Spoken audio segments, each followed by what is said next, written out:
Yeah. Today we're going to be mixing Rituxan, and the dose varies depending on the doctor and the patient. Today we're just, for the sake of the video, we're doing 740 milligram infusion.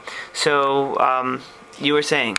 Rituxan comes in two dosing formats. One is a 500 milligram vial, which is 50 mLs in volume, and the other is 100 milligram vial, which is 10 mLs in volume. Pharmacies will dispense depending on the total dose. So again, like. And you got that from the fridge there, right? Yes, yeah, from okay. our fridge. Very good. Okay. The first thing to do with a Rituxan patient, of course, is to give them. And Rituxan, by the way, has to be refrigerated, right? Yeah, that's, like every other medication. Okay. Yes. Even IVIG?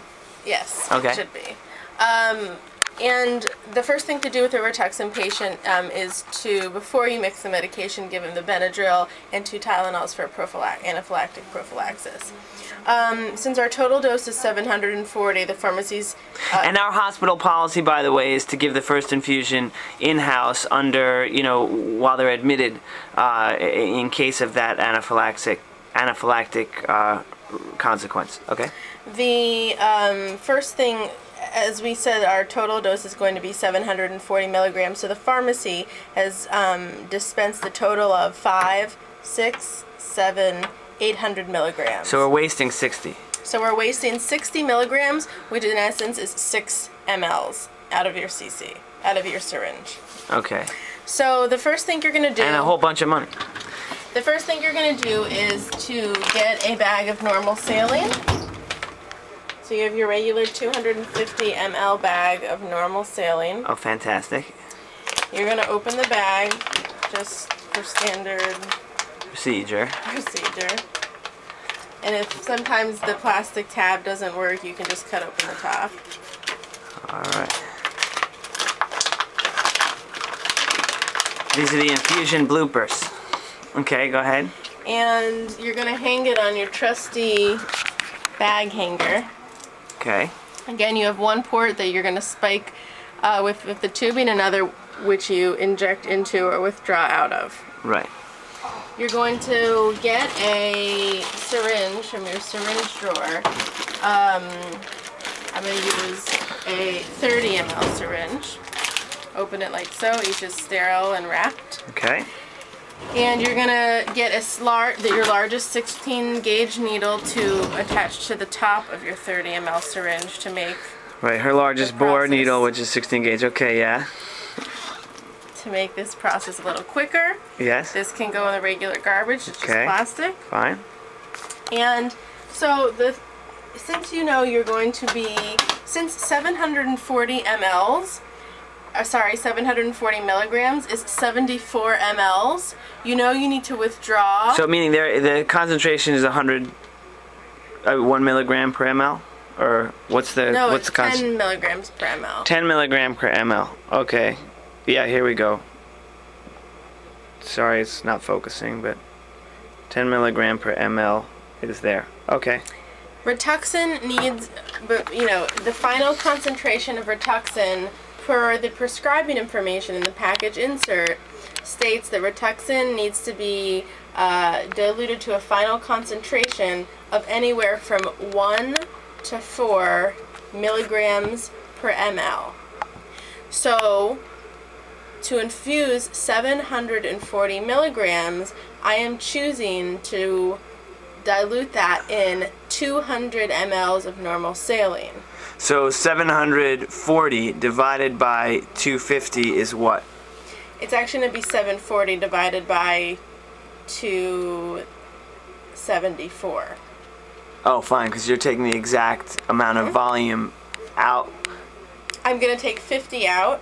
And put a little extra in. Putting a little extra in. Fine. Okay, so and that's roughly 2 milligram or 2 to 3 milligram per kilo. Right. So we're in the confines of the PI. Exactly. Okay, very good. So I'm going to go to with my needle and my syringe. I'm going to go to my bag. Now I'm not sure why one would do 4 versus 1. Obviously, if someone has some kind of renal issues where or CHF or something, you'd want to do less volume.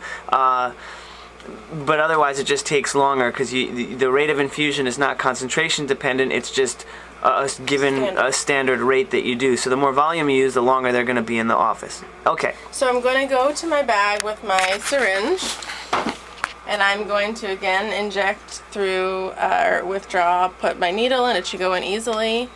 And I said I was going to withdraw roughly 50 mLs. Again, it doesn't need to be that exact because we know we're in the window of our 1 to 4 mg per ml.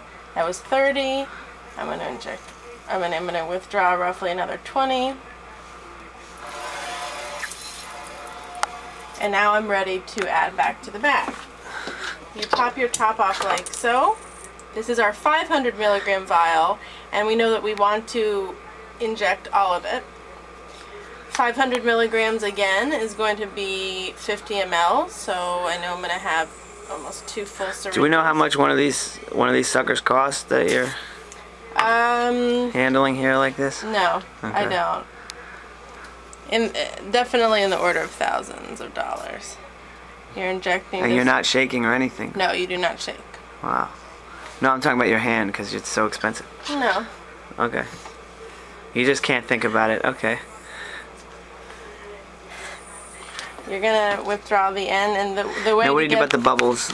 Nothing. The way to get everything out, because we want everything from this vial, is to have your needle at the end of the bottle, and you should kind of hear air at the end. You see it's completely empty now. Now, do they advise against filling it up with normal saline and getting the last tidbits out? I don't think they advise for or against that, to my knowledge. So now our bag has 500 milligrams in it. And 50 cc's. Exactly, another 50 cc. So the total volume of the bag is back up to 250. This is our 10 milligram vial that you're going to withdraw all of. And again, the total volume is 740, right?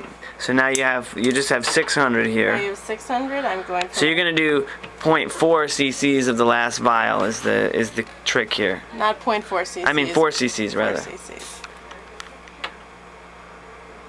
Okay. And then I'm going to inject this actually. Yeah, I would inject that and just have the exact measurement. Now the exact measurement you might even consider doing with a smaller thing. You get more exact, but I don't know that it matters per se. What I usually like to do. Look, this is plus or minus, you know, the fact that some people give 750 milligrams and some people 1,000. So if you have, you know, plus or minus 10 is not a big deal. What I like to do is withdraw all of it, so you get an exact measurement all the way up to the top, and then I. Oh my God. Okay, go ahead. It hurts. It just hurts to do this. And then I'm going to again. So this is 10 mLs, yes, which is 100 milligrams. Right. I only want to give 40. Right. So I get rid of 6. 3, 4. Okay, that's good. An air bubble. That's 5. Good. Okay. All right, rock on. And now I'm done with my needle. Don't recap. This goes straight into the sharps.